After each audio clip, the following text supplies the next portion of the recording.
Samai, direttore editoriale del gruppo NEM. Oggi siamo qui per parlare di Sport Business Forum. Cosa tratterà questo evento e come si svolgerà?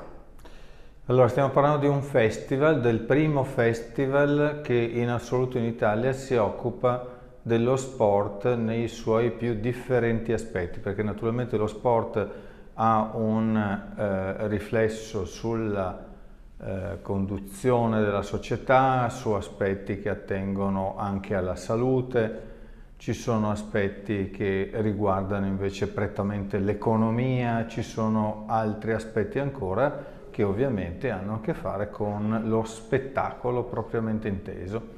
Bene, di tutto questo mondo, che ha anche un valore economico particolarmente significativo perché è al centro di una filiera che controlla una quantità di posti di lavoro, stiamo parlando di circa 400.000 posti di lavoro in Italia.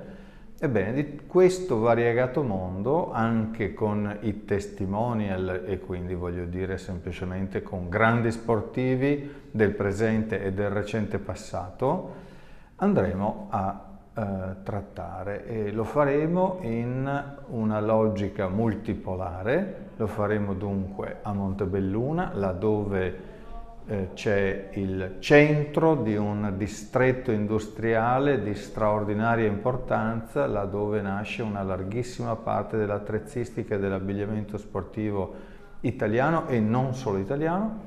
E poi avremo una tappa alla Fiera di Longarone perché vogliamo guardare al tema dell'innovazione legato allo sport e ai macchinari per lo sport e all'attrezzistica per lo sport. E poi saremo a Belluno e a Cortina. Perché? Perché siamo dentro ad una prospettiva che ci porta alle Olimpiadi del 2026. Osservo infine che la cornice di questa annata è particolare, e cioè questo è l'anno in cui il Veneto è stato insignito di un titolo tutt'affatto speciale, cioè di Regione Europea dello Sport. Parlando di sport e di business, proprio in ottica delle Olimpiadi, quanto questo binomio è importante nella visione economica del Nord-Est?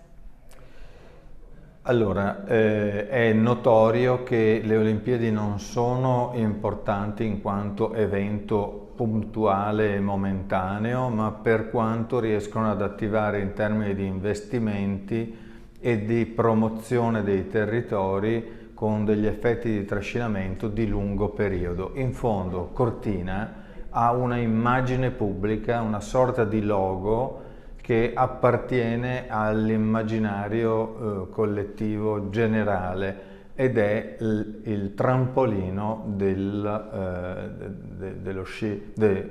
salto con gli sci, ossia un impianto che è stato realizzato per le precedenti Olimpiadi.